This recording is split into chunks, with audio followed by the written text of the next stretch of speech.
Tonight, the world meets Pope Leo XIV. The city of Regina shells out millions to keep a major retailer in town. And Maddox Schultz is officially a Regina Pat. This is CBC Saskatchewan News.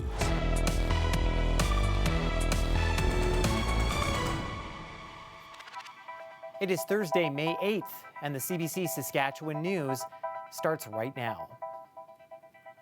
I'm Ethan Williams. Thank you for joining us. A new pope has been chosen by the conclave.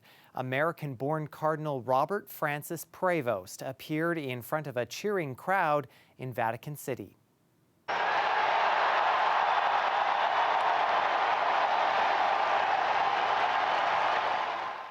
Prevost is elected as the first American pope in the 2,000-year history of the Catholic Church.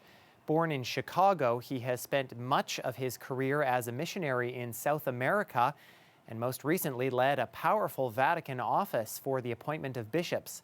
Prevost is the 267th pope and has chosen the name Pope Leo XIV. Speaking in Italian, the new pope's first message was, "Peace be with you all." That first address from a pope is often seen as setting the tone for his time in the papacy. Regina Archbishop Donald Bolin says the new pope has global experience. I thought it was very telling, and he was telling us something when he chose, first of all, to speak in Italian, but then switched to another language, and it wasn't English, it was Spanish. I think he really wants to signify in that opening gesture, he's a pope for the whole world. Bolin says it is the beginning of a new adventure. Pope Leo was chosen after 4 rounds of voting by 133 cardinals. He is expected to celebrate Mass with the other cardinals at the Sistine Chapel on Friday. The family of an 18-year-old woman from Waterhen First Nation says the RCMP is not giving her death investigation the attention it deserves. Adyson King was found dead near Flying Dust First Nation on April 16th. Laura Sharpaletti reports. Adyson loved children. She loved helping them with whatever they wanted to do. Adyson King, a hockey lover, was a soon-to-be high school graduate with a bright future ahead of her. The 18-year-old Métis woman went to a few parties in Meadow Lake and Flying Dust First Nation the evening of April 14th. That was the last day her family saw her alive. RCMP conducted a drone search in a small area on April 16th, but the King family says it was done with little effort and decided to conduct their own.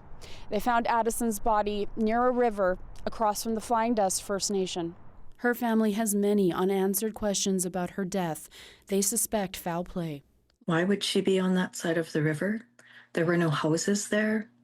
She didn't live in that direction. Loretta says Adyson rarely went out. She feels RCMP did not make the initial search and death investigation a priority. I'm really frustrated because, in my opinion, it's like Adyson was painted like just another drunk Indian.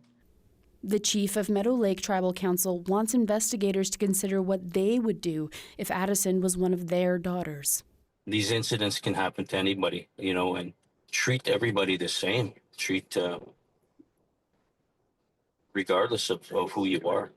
Federation of Sovereign Indigenous Nations Chief Bobby Cameron says the RCMP is expected to treat protection of First Nations people, especially women, as a priority. And that the National Inquiry into Missing and Murdered Indigenous Women and Girls found that bias regarding First Nations people leads to inaction and a lack of care. As the King family waits for answers, they will remember Adyson as an advocate for missing and murdered Indigenous women and girls, and as a kind, beautiful, and outgoing young woman. Laura Sharpaletti, CBC News, Regina. Saskatchewan's chief medical health officer says the province is now in a measles outbreak. Dr. Saqib Shahab says case numbers are rising rapidly and vaccination efforts are more important than ever. Chris Edwards has more. At the end of April, Saskatchewan had a dozen reported cases of measles. But on Thursday morning, we learned that number has more than doubled in the past week, with 15 new cases, bringing the total to 27 cases of measles so far this year. Almost all the new cases are children from 5 months old to school age, and of the 27 cases, all but one are unvaccinated people, with 2 requiring hospitalization.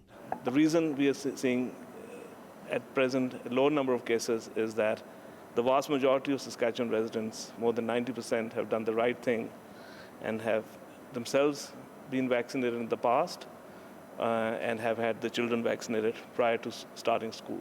Shahab says Saskatchewan is in a new stage of the outbreak, where new cases are being contracted locally, not brought in through international travel. Measles is extremely contagious, and Dr. Shahab is urging people to get vaccinated because cases are now rising rapidly, and he expects new cases every day.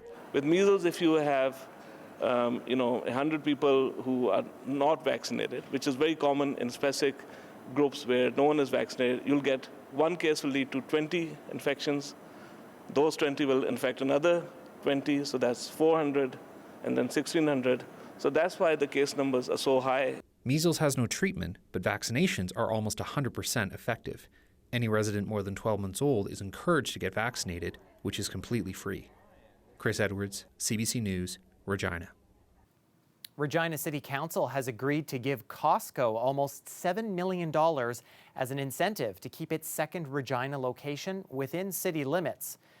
The new location is to be built here in the West Terra neighborhood, but we're now learning Costco nearly backed out when it found development costs too high. It planned to move its new location to the Global Transportation Hub just west of Regina. Land there is much cheaper because it's subsidized by taxpayers. Regina Mayor Chad Bashinsky says the investment will be worth it, but he doesn't want council's decision to set a precedent. This is a very, very unique situation. Developers are consistently competing with each other on an even playing field with land within the city, and we do not get involved in that. When we put this money forward, it's an investment in an anchor tenant that will provide jobs, hundreds of jobs. It will provide growth for that area. It'll provide other commercial entities to develop around that anchor tenant. The money will be taken from the city's land development reserve and paid back over several years through property taxes. Ignite Adult Learning Center in Regina will stay open for at least one more year. Last month, the center announced it would be closing this fall because it wasn't getting enough money from the province. But now the government is reconsidering that decision. Ignite's executive director says the center is getting $630,000 this year, and students and staff are happy the doors will remain open for now. The center, though, is still short about $250,000. It is now looking to the city, community, and corporate sponsors to fill that gap. School boards across Canada have received ransom demands for data that was stolen last December. And despite a ransom being paid at the time, hackers have made it clear the data was not deleted.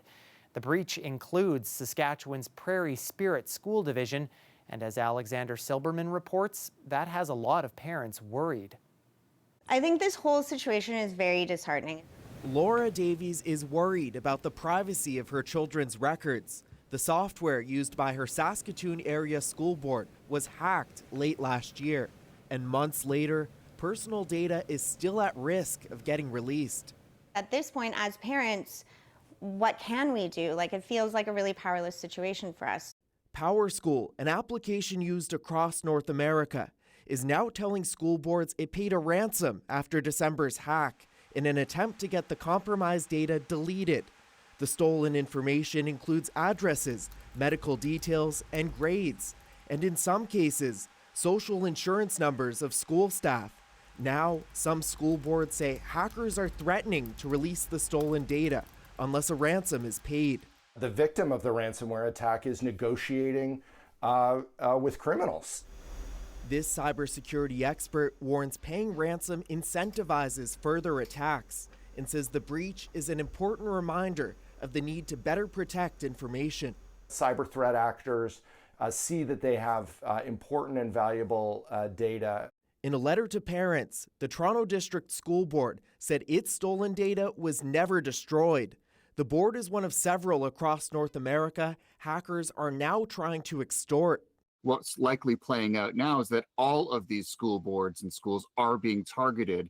And so the impact just ripples, it grows from there. This is not a singular event, this is a mass event. It is very worrisome, and it also raises the question, how much do we really want to kind of share going forward? That's something cybersecurity experts recommend too. Think carefully about what information you share and with who. They also recommend anyone affected by this breach should sign up for credit monitoring. Alexander Silberman, CBC News, Regina. Well, hopefully none of the people that you see here called in sick at work to go golfing, and if so, well, we apologize for ratting you out. The driving range, a very popular place Thursday, and it probably will be in the coming days as well. Weather specialist Helena Mahalik says this heat that we're seeing isn't going anywhere anytime soon. She will have a full look at the forecast when we come back. Stay with us.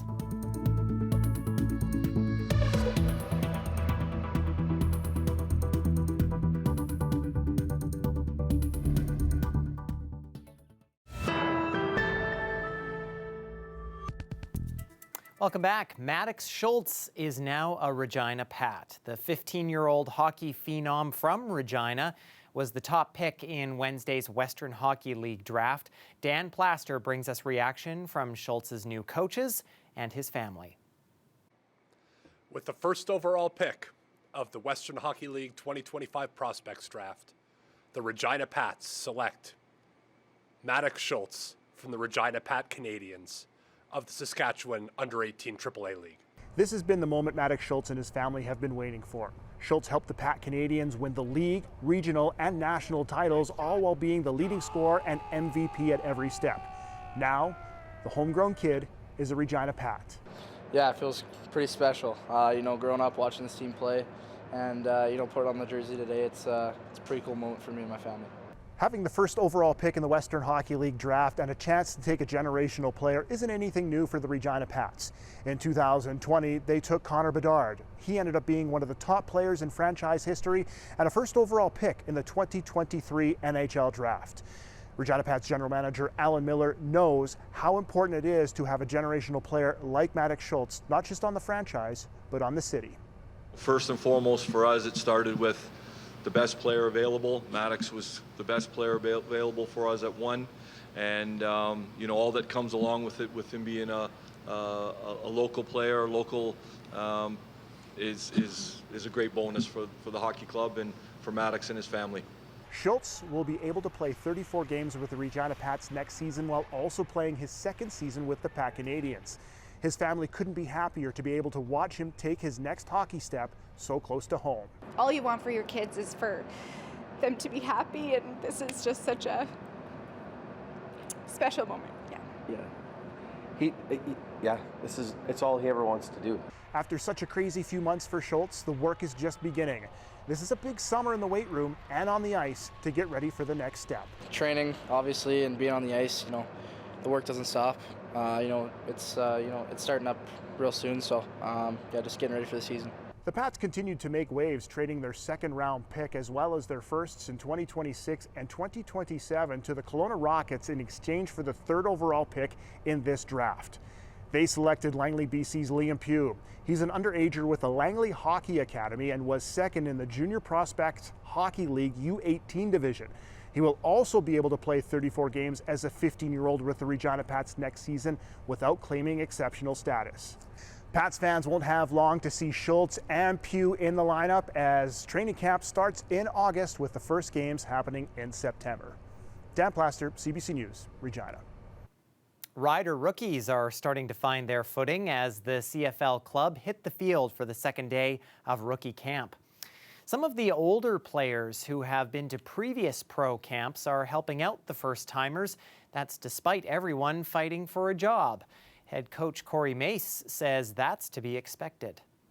I mean, that's just the mentality and the culture that we have. We understand what this is in training camp, and everybody's fighting for a job, but we believe in kind of raising the floor, and if somebody has some information to help somebody else, then we're going to do that. And all it's going to do is just push the guy ahead of them anyway. So if we can do that as a team throughout camp and continue that throughout the season, we believe that puts us in best favor.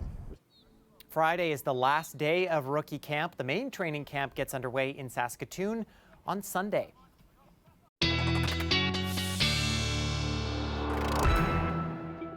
Weather specialist Helena Mahalik joins us now. A warm day for that training camp and also a bit of a breezy one.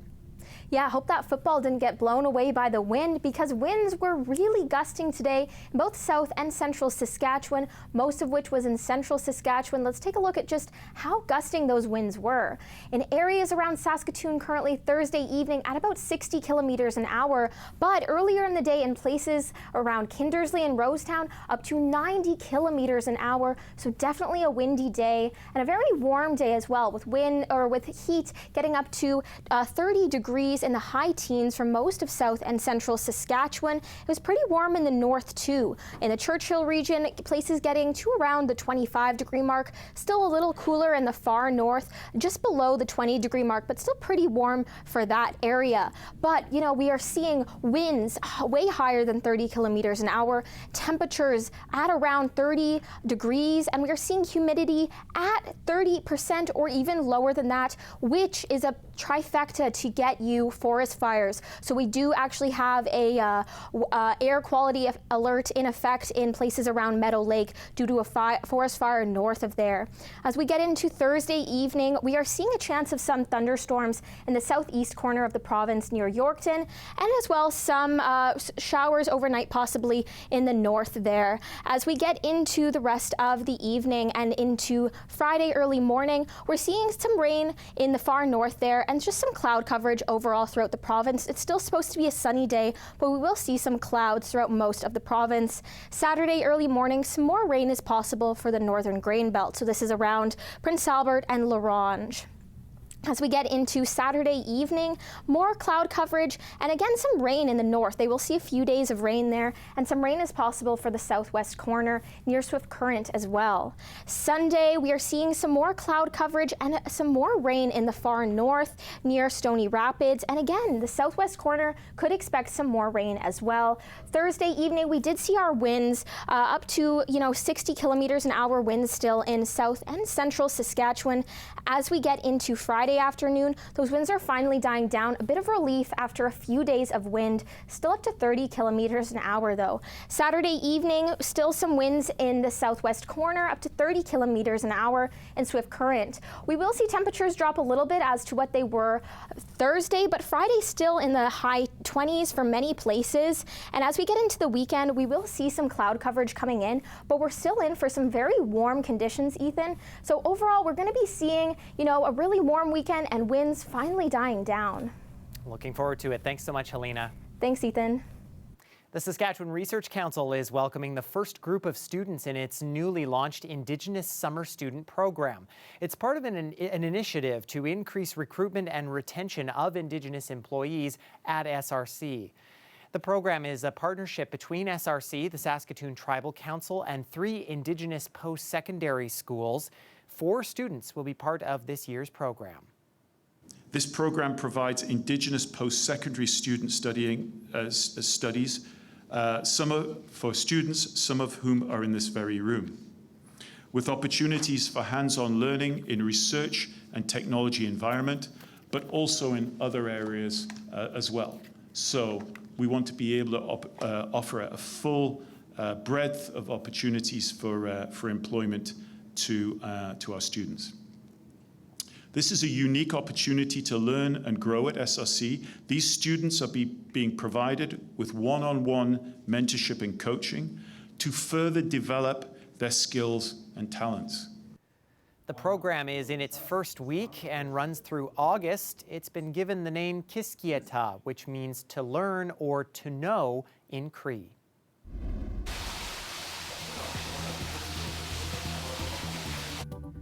Well, a baby bonobo, barely 2 months old, is making its debut at Cologne Zoo in Germany. The infant is still stuck to the mother, as it is still too young to crawl or climb. Zoo officials say the first-time mom is looking after the baby quite well. Bonobo apes are actually one of the closest living relatives to humans, but the species is endangered and on the international red list. They are at risk from human poaching and habitat loss. Stay with us. We'll have more news and a final look at your forecast when we come back. Stay with us.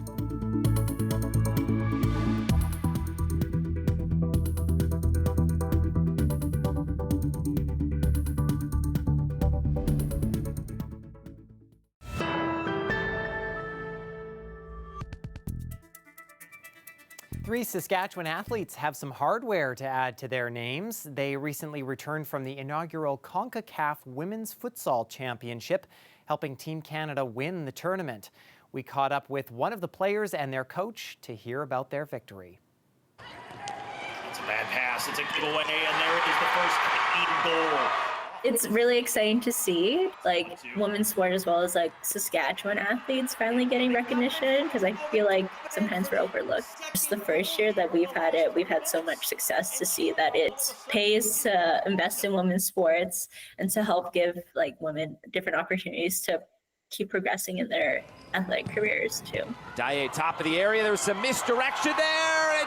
To be honest, it's a pretty unbelievable feeling. I still don't think it's really sunk in what we were able to accomplish.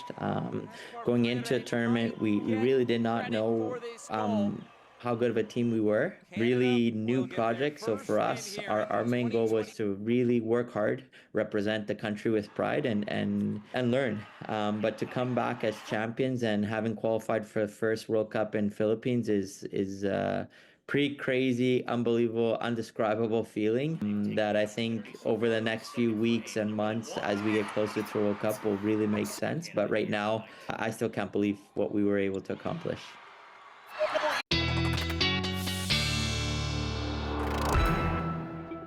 And Helena's back with one last look at our forecast.